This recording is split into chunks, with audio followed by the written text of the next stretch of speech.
40년. 참 긴 시간이죠.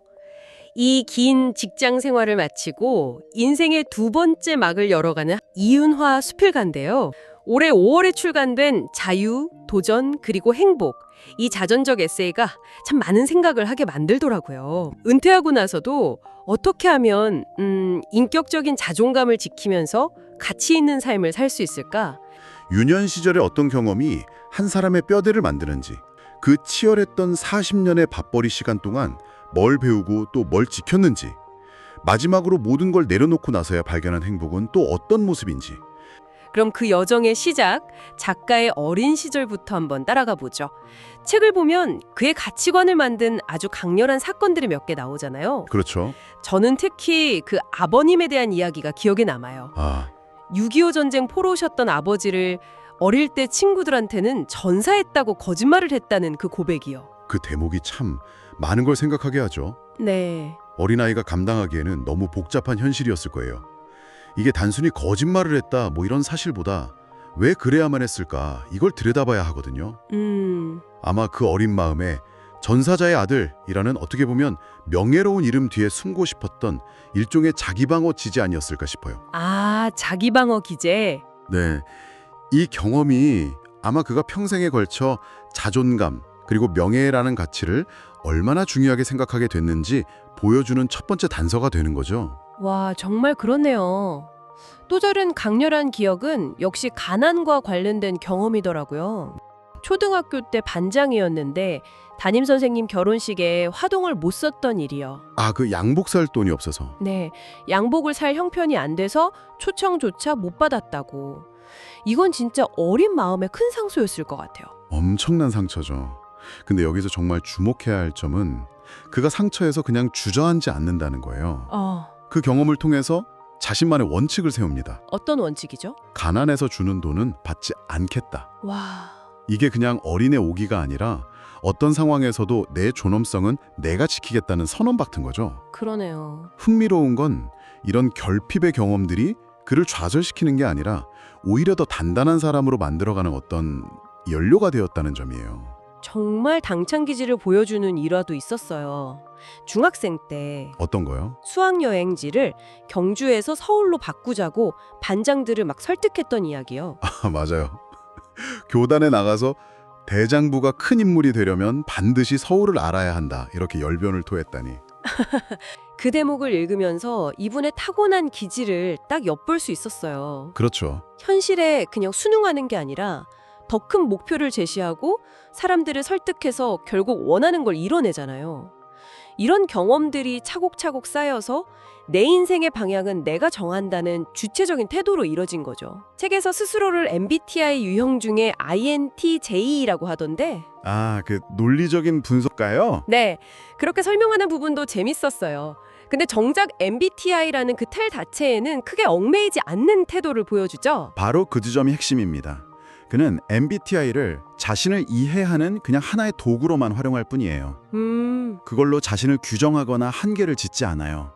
연꽃은 진흙탕에서 선인장은 사막에서 자라는 게 당연한 거다.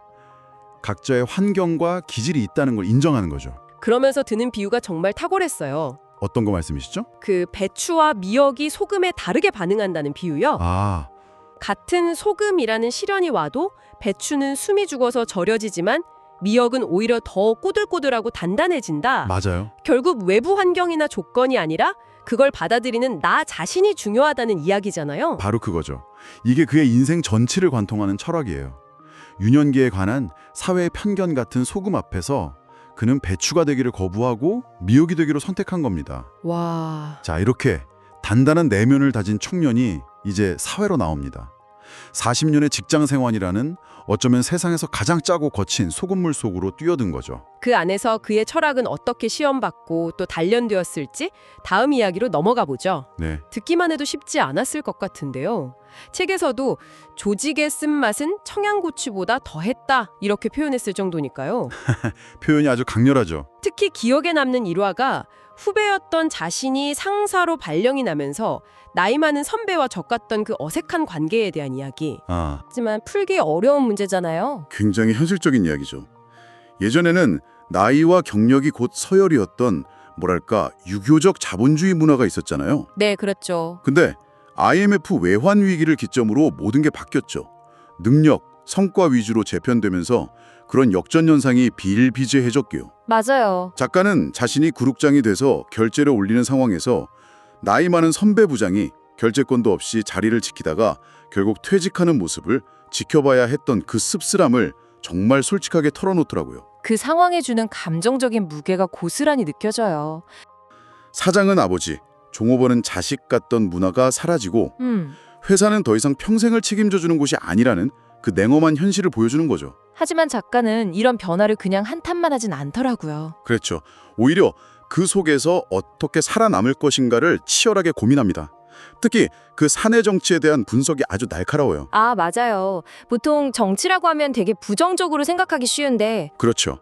근데 그는 손자병법까지 인용하면서 사내 정치를 피할 수 없는 현실로 받아들여야 한다고 주장합니다. 그 부분이 정말 흥미로웠어요. 정치라는 단어에 거부감을 갖는 것 자체가 우리를 사내 정치의 무능력자로 만든다는 지적이요. 네, 이건 마치 물에 빠지지 않으려고 아예 수영 배우기를 거부하는 것과 같은 모순이라는 거죠. 정확합니다. 그는 나쁜 정치로부터는 자신을 보호하고 동시에 조직의 보탬이 되는 좋은 정치 역량을 길러야 한다고 아주 현실적인 조언을 해요. 이건 40년 동안 그 치열한 조직 생활의 한복판에서 살아남은 사람만이 할 수 있는 이야기인 거죠.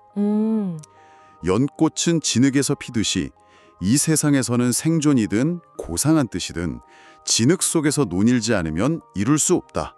이 문장이 그의 현실인식을 딱 보여주는 것 같아요. 와, 진흙 속에서 연꽃을 피운다. 정말 와닿네요. 물론 그의 직장 생활에 그런 진흙탕만 있었던 건 아니죠. 그럼요. 텍사스 오스틴에 반도체 공장 짓는 프로젝트에 참여해서 당시 텍사스 주지사였던 조지 W. 부시를 만났던 이야기처럼요. 아주 빛나는 순간도 있었고요. 맞습니다. 그건 커리어의 정점과도 같은 순간이었겠죠.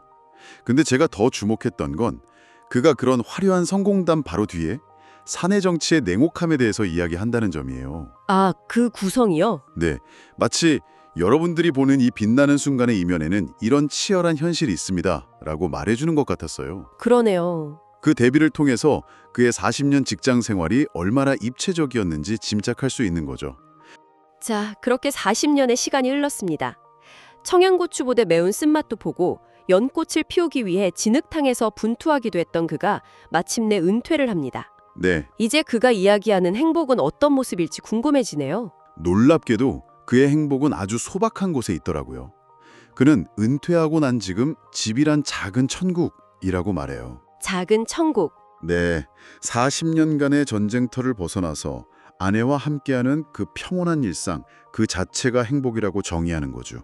심리학자 마틴 셀리그만이 말한 행복의 3가지 조건 있잖아요. 네, 즐거움, 몰입, 삶의 의미.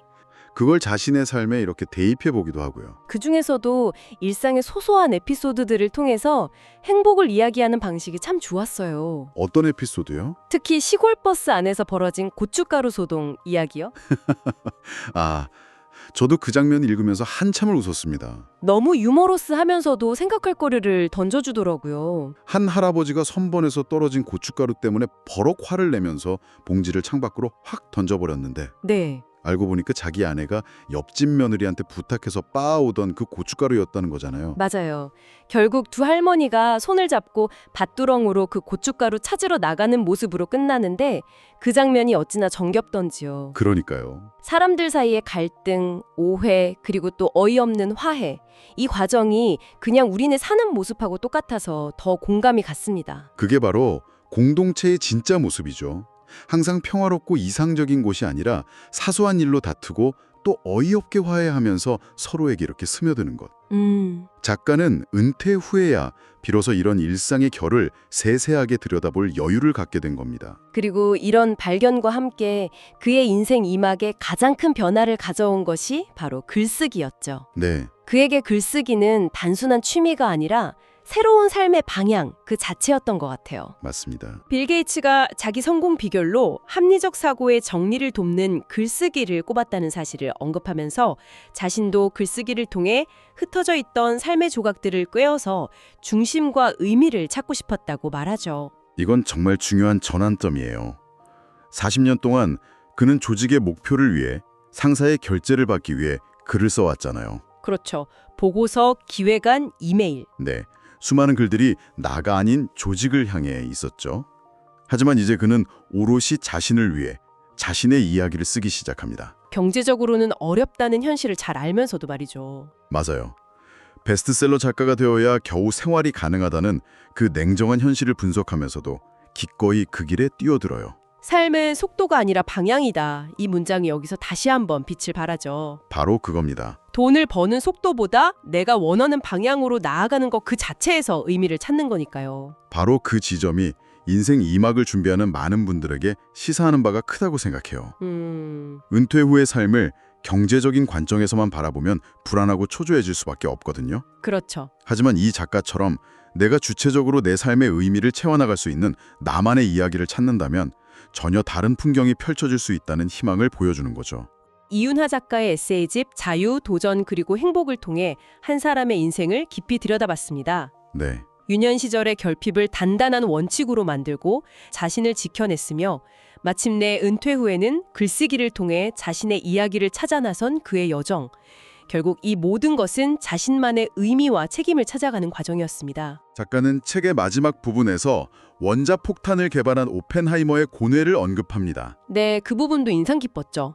자신의 손에 피가 묻은 것 같다는 오펜하이머에게 트루먼 대통령이 이렇게 말하죠. 결정은 내가 했으니 책임도 나에게 있다. 이 일화를 통해 작가는 책임의 무게에 대해 생각하게 만듭니다. 40년간 조직의 일원으로서 주어진 책임을 다했던 작가는 이제 온전히 자신의 글에 대한 책임을 지는 주체가 되었습니다.